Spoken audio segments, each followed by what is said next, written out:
Hello dear students, welcome to resultadda.com 1। आज हम learn करने वाले हैं लॉ ऑफ डिमांड को in economics. Law of demand. The law of demand states that other things remaining constant there is an inverse relationship between quantity demanded and own price of the commodity. Law of demand बताता है other things remaining constant, अगर अन्य बातें समान हो, there is an inverse relationship between quantity demanded and own price of the commodity. किसी भी सामान का प्राइस और उसकी क्वांटिटी का जो डिमांड है, इन दोनों के बीच में इनवर्स रिलेशन होता है। इनवर्स का मतलब उल्टा। If the price of the commodity increases, अगर किसी भी सामान की कीमत बढ़ती है, डिमांड डिक्रीजेज। इनवर्स रिलेशन है तो प्राइस बढ़ेगी तो डिमांड कम हो जाएगा। And vice versa, vice versa का मतलब है उल्टा। That means if the price of the commodity decreases, demand increases. ये हमारा law of demand.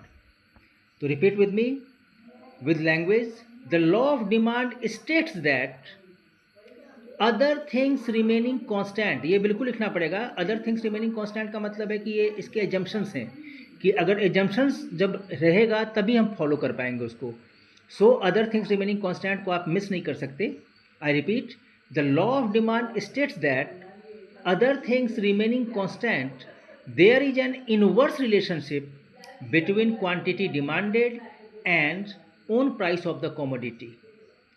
If the price of the commodity increases, demand decreases and vice versa.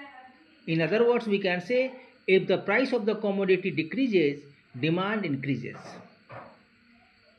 Now we will see the assumptions of law of demand. ये जो other things remaining constant कह रहा था वो assumption था। तो assumption क्या कहता है? क्योंकि assumption के बिहाफ पे ही जो है वो law of demand मूव करेगा।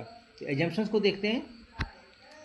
Law of demand holds good when other things remain the same. Here, other things refer to other factors other than own price of the commodity.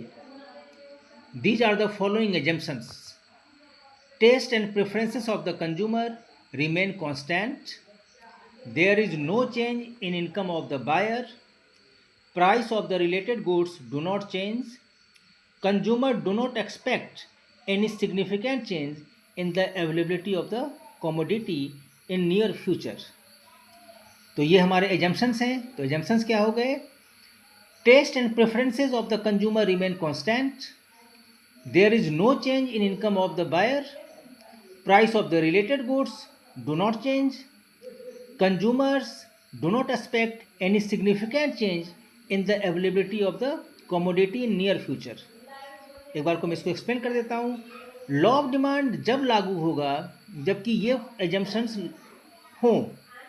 इसी assumptions को कहा गया है other things remain the same. किसी भी consumer का जो test and preference है वो सेम होना चाहिए, कांस्टेंट होना चाहिए, डू नॉट चेंज, चेंज नहीं होना चाहिए। अगर एक आदमी अमूल बटर यूज़ करता है तो वो अमूल बटर ही यूज़ करेगा। Second, there is no change in income of the buyer. Buyer की जो इनकम है वो भी कांस्टेंट होनी चाहिए। सपोज अगर बायर 20,000 पर मंथ अर्न करता है तो उसकी सैलरी जो है वो 20,000 ही होनी चाहिए, उसमें इंक्रीमेंट नहीं होनी चाहिए। Price of the related goods do not change. Related goods का मतलब है जैसे टी एंड कॉफ़ी, दोनों का सेम सेटिस्फैक्शन है प्राइस को लेके। जिसके पास कम पैसे हैं वो टी यूज़ करता है, जिसके पास ज़्यादा पैसे हैं वो कॉफ़ी यूज़ करता है।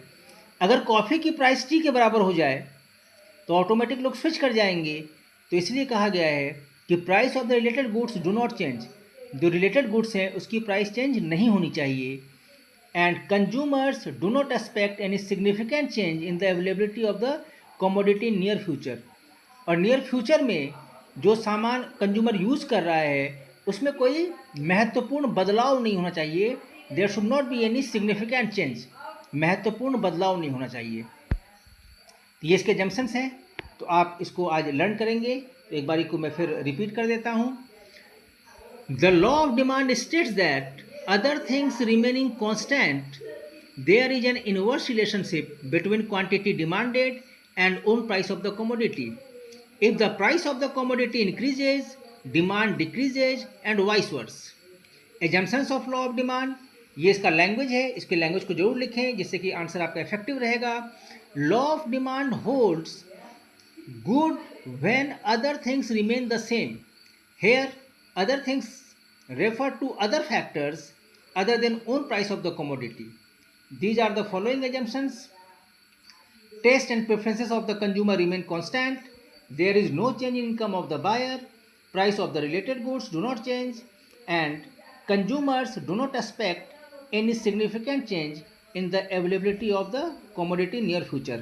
आपको पैसे कैसे लर्न करना है आपको पता है. आप इसको एक बार रीड करें, राइट डाउन करें और फिर ये आपका कंप्लीट हो जाएगा. Thank you.